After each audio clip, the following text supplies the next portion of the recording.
పాండ్యాకు head కోచ్గా గౌతమ్ గంభీర్ వచ్చాక ఆల్రౌండర్లకు priority పెరిగింది. కొన్ని ఓవర్లు బౌలింగ్ చేయడంతో పాటు బ్యాటింగ్లో కీలకంగా నిలిచే వారికి అవకాశాలిస్తున్నాడు. బ్యాటింగ్ ఆర్డర్లో డెప్త్ ఉండేలా చూసుకుంటున్నాడు. అలా ఇంగ్లాండ్తో టెస్ట్ సిరీస్లో సక్సెస్ అయ్యాడు. స్పెషలిస్ట్ స్పిన్నర్ కుల్దీప్ యాదవ్కు అవకాశం ఇవ్వకుండా వాషింగ్టన్ సుందర్ను బరిలో దింపాడు.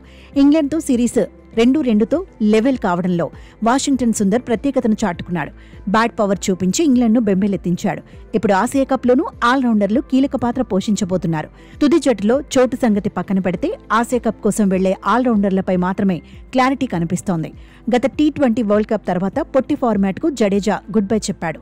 అప్పటి నుంచి హార్దిక్ పాండ్యా మరింత కీలకంగా మారిపాడు. పేస్ ఆల్రౌండర్గా ఇప్పటి వరకు హార్దిక్ మంచి మార్కులే సాధించాడు.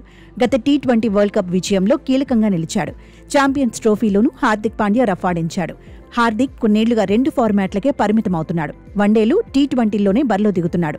ఫిట్నెస్ సమస్యల కారణంగా టెస్టులకు దూరంగా ఉంటున్నాడు. కెరియర్ను పొడిగించుకునేందుకే టెస్టుల్లో బరిలో దిగడం లేదు. ఐపీఎల్లో ముంబై ఇండియన్స్కు కెప్టెన్గా వ్యవహరిస్తున్నాడు. అగ్రెసివ్ క్రికెట్కు కేరాఫ్గా మారిపాడు. ఐపీఎల్ 17వ సీజన్లో పాండ్యా 15 మ్యాచుల్లో బరిలో దిగాడు. 24 పరుగులు సాధించాడు. 15 మ్యాచుల్లో కలిపి 14 వికెట్లు దక్కించుకున్నాడు. ఒక మ్యాచ్లో 5 వికెట్లు తీసి అదుర్స్ అనిపించాడు. హార్దిక్ బరిలో దిగితే జట్టుకు బ్యాలెన్స్ వస్తుందనడంలో డౌట్ లేదు. వరల్డ్ టెస్ట్ ఛాంపియన్షిప్లో భారత్ 2 సార్లు ఫైనల్కు చేరిన విజేతగా నిలవలేకపోయింది. ఆ 2 ఫైనల్స్లో పాండ్యా ఉండే పరిస్థితులు వేరుగా ఉండేవన్న చర్చ కూడా ఎప్పుడూ జరుగుతూనే ఉంటుంది. భారత జట్టుకు ఫస్ట్ చాయిస్ స్పిన్నర్గా అక్షర్ పటేల్ బరిలో దిగుతాడు. పైగా వైస్ కెప్టెన్గానూ ఉన్నాడు.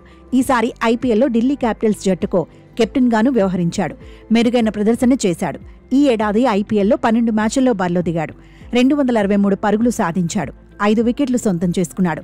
టీ20 వరల్డ్ కప్ ఫైనల్లో కీలక ఇన్నింగ్స్ ఆడిన అక్షర్ పటేల్ ఆసియా కప్లోనూ భారీ అంచనాల మధ్య బరిలో దిగబోతున్నాడు. రెండో స్పిన్ ఆల్రౌండర్గా వాషింగ్టన్ సుందర్ బరిలో ఉంటాడు. ఈ ఏడాది ఐపీఎల్లో పెద్దగా అవకాశాలు రాకపోయినా ఇంగ్లాండ్తో టెస్ట్ సిరీస్లో క్లిక్ అయ్యాడు. రేంజ్ పెంచేసుకున్నాడు. రవిచంద్రన్ అశ్విన్ రిటైర్మెంట్ తర్వాత డిపెండబుల్గా మారిపాడు. హార్దిక్ పాండ్యాకు బ్యాకప్గా 2 పేస్ ఆల్రౌండర్ల పేర్లు వినిపిస్తున్నాయి.